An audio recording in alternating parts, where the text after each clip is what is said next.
Hey kids, let's talk about the good old days growing up in Idaho. Hello everyone, welcome to another episode of Growing Up in Idaho. We're going to be talking about the good old days back in around 1924. And we're going to check in again with Harry Hicks. We're going to pull some from his life history. And the reason I want to do that is Harry talked fairly extensively about some of the diseases that were widespread in Salmon, Idaho when he was a boy, and that he caught himself. And he talks very specifically about some of the things that he had to deal with related to those illnesses. And I think you might find that interesting, and you might make some comparisons to some of the other histories that you have read or have heard about. And things were not the same then as they are now. We're almost 100 years apart from 1924. And keep in mind, they didn't have antibiotics to fight bacterial infections, for example. And so if you caught a virus and got the bacterial infection that almost always invariably comes along with a viral infection, like, the pneumonia in your lungs, or any other bacterial thing, like something in your throat, for example, if you have strep throat. They didn't have antibiotics. So if you got one of those illnesses, you had to ride it out. And of course, they had home remedies, and we're going to hit on some of those home remedies today and in this episode. So anyway, let's start out right with Harry. 1924, he got scarlet fever. And I'll read directly from his life history. The doctor in Salmon thought it was diphtheria and gave him a shot of new serum that had just hit the market. And according to Harry, the old doctor didn't know how to give the shot, as it went into his kidney and laid him up for nearly 6 months. And then shortly after that, Harry contracted what he called rheumatic rheumatism. And in order to treat him, they coated all of his body with ergophene ointment, then wrapped him up like a mummy in wax paper, apparently to cure the rheumatism. And he was also given beef iron and wine, along with niter and sugar to boost his kidney function. Then the doctor decided that Harry's condition was caused by tonsillitis. My feeling is, after thinking about it, he probably got strep throat. And his throat swelled up, like it happens so often, and it manifested in his tonsils. So maybe the doctor thought, well, that's what it is. It's tonsillitis, when in fact it was strep throat. Anyway, the doctor decided to take his tonsils out. And according to Harry, the doctor cut all the left side of my throat out. All the doctor could do was clamp off the bleeding artery with a large horse clamp borrowed from Seth Matthews. Apparently, Seth was a individual that lived in Salmon at the time. He said, my throat was clamped inside to outside with that huge horse clamp, which was hung from the ceiling on a wire. And then to help matters, Harry's mother, Clyda, rigged up a kind of a medieval contraption by, according to Harry, tying 2 bacon cords to each big toe. And then when he had too much pain, he would relieve the pain by the simple purpose of creating more pain by pulling on the cords to his toes, which had loops in the end for his fingers. So anyway, think about that. The old, I've heard of this method before, where you create more pain somewhere on your body to relieve the other pain that you're feeling somewhere else. It's kind of a medieval, old-fashioned way of doing things, but maybe it worked. I don't know. Sounds pretty horrible to me. Some folks today might scoff at the way these people reacted to illnesses and disease back in those days. But we hear about these methods in life histories and from oral accounts that people say happened to them, and from the history books. And we need to keep in mind that we're really not too far removed from the era where bloodletting was used to cure sicknesses and illnesses. So anyway, we're making progress. And while I was looking at Harry's history, I was thinking about some of my own experiences. And in the early 1980s, I lived in Micronesia on a small atoll called Yap Island. And on Yap, there were witch doctors, or if you want to call them indigenous practitioners, whatever you want to use. They were doctors that were local doctors trained in herbal natural remedies to help people when they got sick or other things.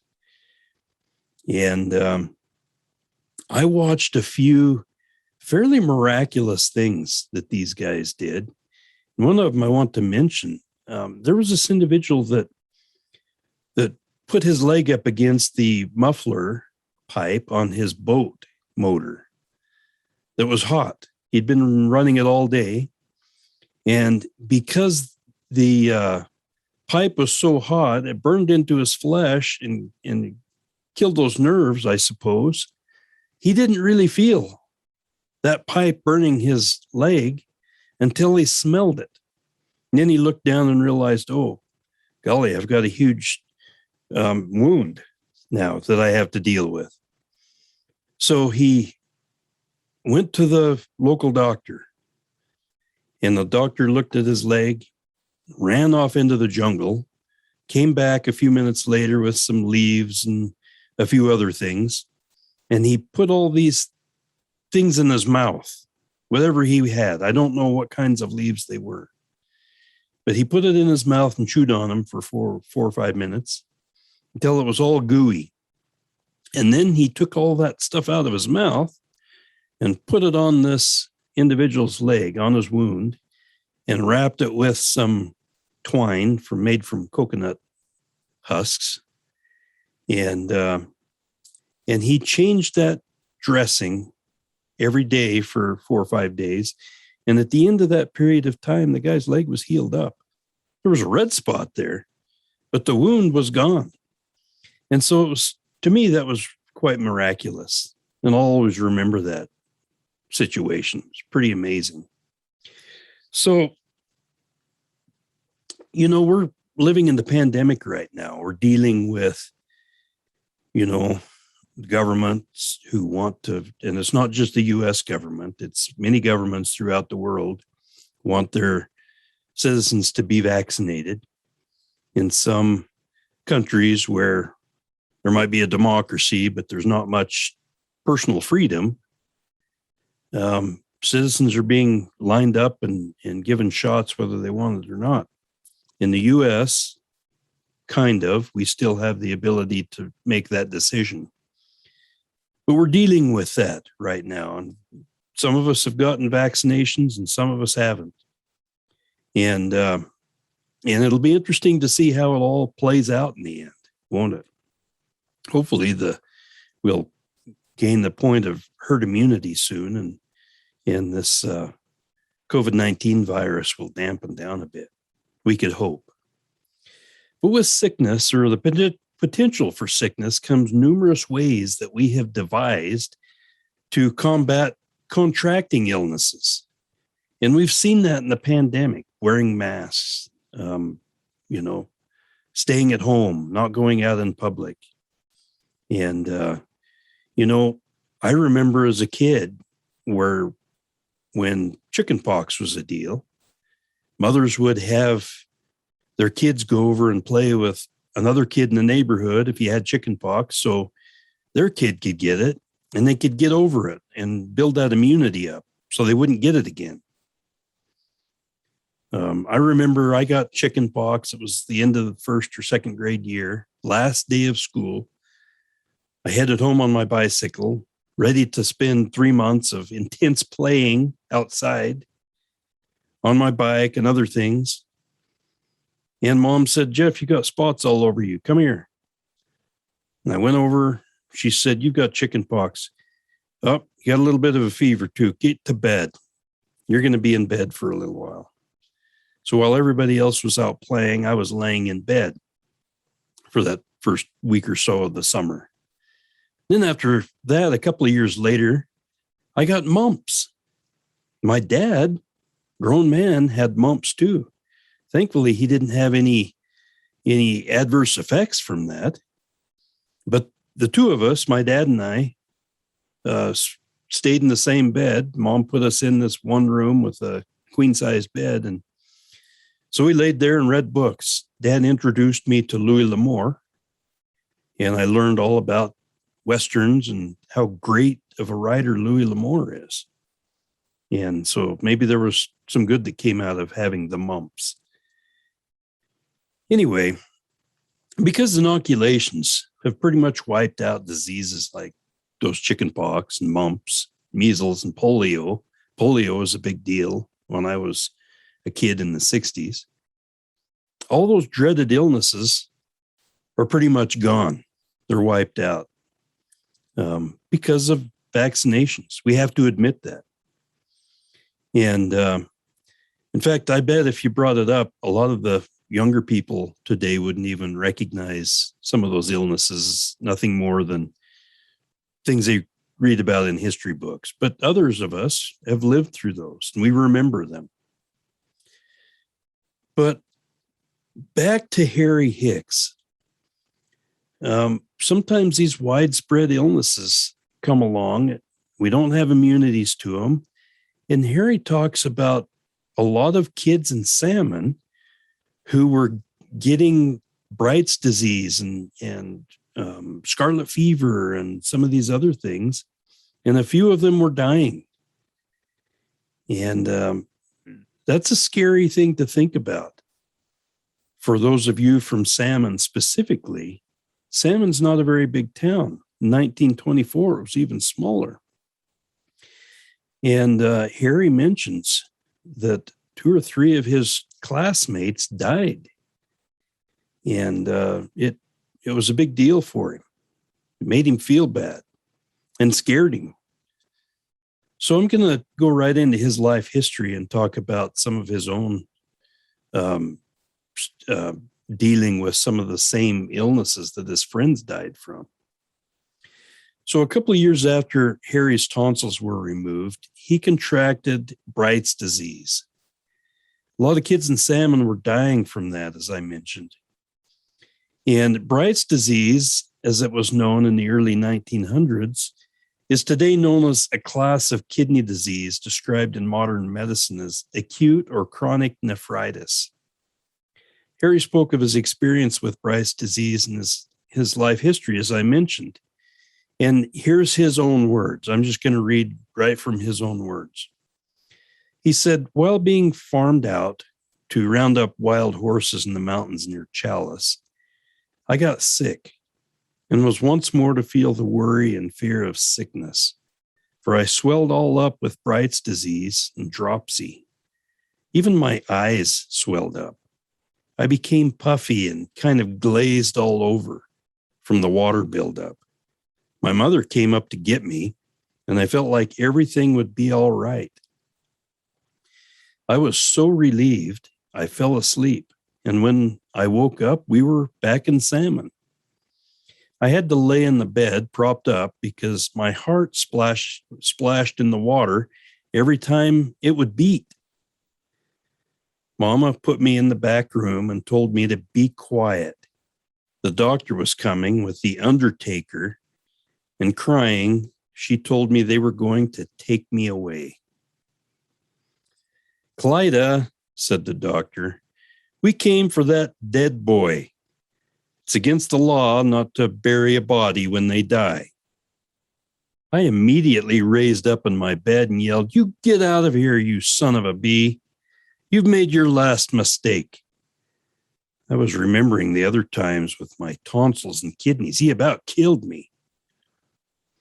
Sometime after that, they left, and an Indian woman appeared at our door and said over and over, I can fix the boy. I can fix the boy.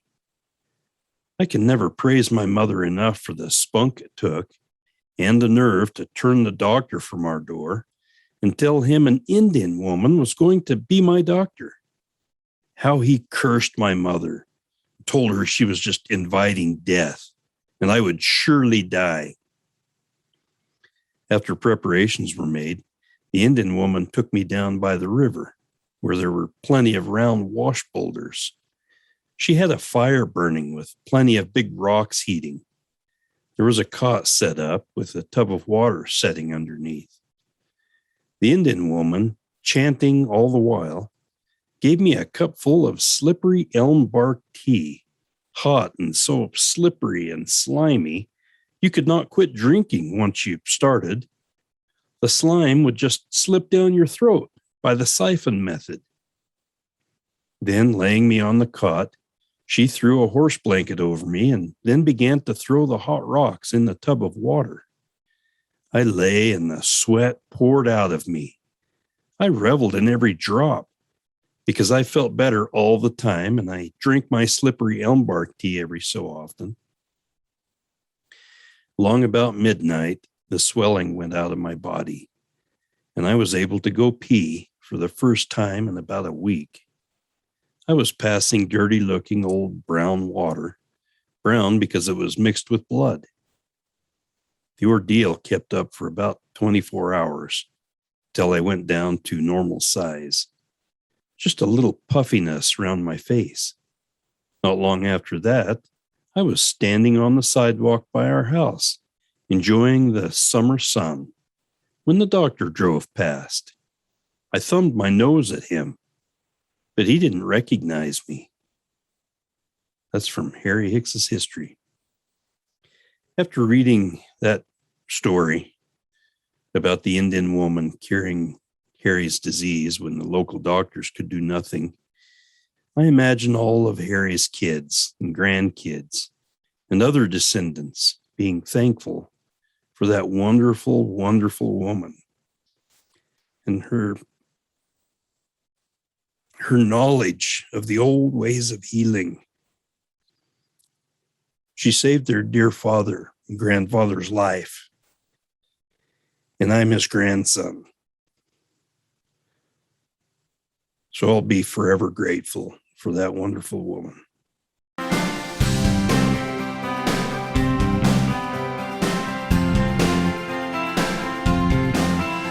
Thanks for listening. Growing up in Idaho, the good old days.